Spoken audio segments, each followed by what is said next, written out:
Hey everybody, Katrina Schmeiler from eXp Realty. I am here with my friend Selena Kim from Summit Mortgage, and we're just here to talk to you about all things housing. So, Selena, the number one question that I get asked when people are looking to get pre-approved or buy homes is, now a good time to buy? Well, I always tell people typically that ask this question is, of course it's a good time to buy. Right. I mean, It's a great thing. of course, as a homeowner yourself, Right. I'm sure you know what the benefits are, but Right. the biggest benefit is that you see yourself building something. Correct. You know, the money that you're putting to pay your mortgage, you know that comes back to you. You Right. know, You're not paying the landlord or... Exactly. There's a lot of good things that come with home ownership, which is basically a step towards building wealth. Right. And I would say it's always a good time to buy. There's always going to be sellers and there's always going to be buyers. And I would always tell people that it's better to put something in your own pocket than to put something in someone else's pocket. Right, absolutely. I mean, unless you're a charity. Right. Yes, unless you're donating. And also, you know, when you said about the benefits of homeownership, right, it's not just like the taxes and things like that you're getting the breaks from, but I mean, you had a key point, it's building that generational wealth, right? So I think that's really great. So what about when it comes to interest rates? What are people looking, what is it that people are looking at when it comes to rates right now? I mean, obviously we had the COVID where people were, you know, putting in offers $20,000-$30,000 over asking, and you know, interest rates were, you know, 2%. I mean, obviously we're not seeing that anymore with other things rising. We're probably never gonna see that anytime beyond a lifetime.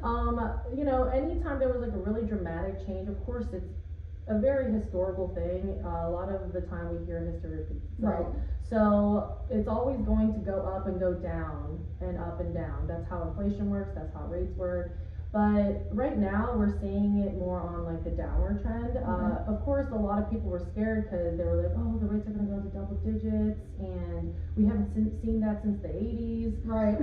And that they're just scared that they're not going to be able to afford their mortgages because of that fact. But of course, it's going to start going more normal, is what we say, because that's like pre-pandemic. Right. Pre-pandemic, it was in like the 4s, the low 5s, and that's going to be normal, and we're going to go back to that, and it's heading in that direction. We just don't know exactly when it's really going to take that turn. Right. But we see now that from last month even that it made a 1% increase. Right. To go. And what about this whole like social media tags that I'm seeing and all these things on the internet about, you know, what is it? Buy the house, date the rate. Yeah, right? so marry the house. Marry the house, date the rate. So, you know, what do you get? What is your so when you buy a home, like the price of the home that you bought it at that time isn't going to change. Like you're not going to have to come up with more money because your house increases in value. That's actually beneficial towards you, because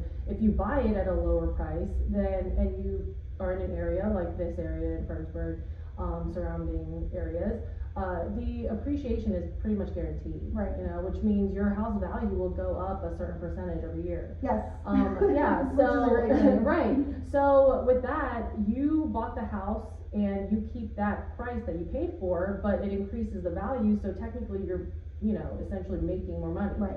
So you're making more equity, which is like a savings deposit. Right. Like a and savings who doesn't account. want more money? Right, So. exactly. But the rate can change, and you always have the option to refinance your rate. So that's why we call it dating the rate. Not that we want people to like, you know, date around all the time and not be committed, but it's more so that they see the big picture, that it's not you're married to the home, so the home is the important part.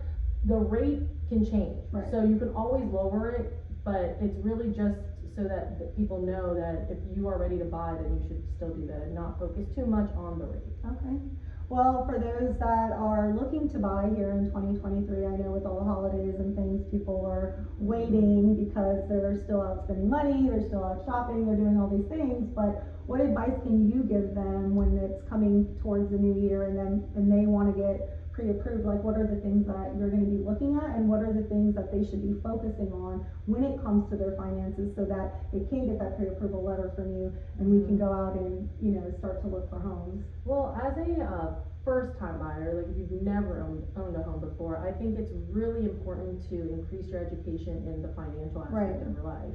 So that includes credit, that includes savings, that includes maybe investments that you might want to get into. Of course, a home, I would say, is one of the biggest investments and more guaranteed investments that you can make right now, especially in this type of market, right? But just the financial education is important. So you need to be prepared, and in order to get better prepared in buying a home and being a homeowner, is that you have to understand how finances work. You need to know that savings is important. Setting yourself up for a crazier economy is important. You know, the credit is very important because a lot of the investors judge the credit profile in approving or not approving the mortgage or even qualifying for a program. So just how to get there. Financial experts, you know, even mortgage lenders can help you get to that process where you can build your financial profile better, because that will overall build your home buyer's profile better. And give you a better buying opportunity, because you want the better rates, you want, you know, the lower down payments, and in Virginia, you know, we have grants and there's other things that are available that are going to look at your credit in order for you to qualify. Even the VA loan, as a VA loan user, they still look at my credit, they still look at, you know, assets and things like that. So I think that's all important. Well, thank you everybody for joining us. Selena, thank you for taking the time to educate us. So if you have any questions, please feel free to reach out to myself or Selena, and any comments that you might have, please drop them below. But we look forward to hearing from everybody. So thanks, bye.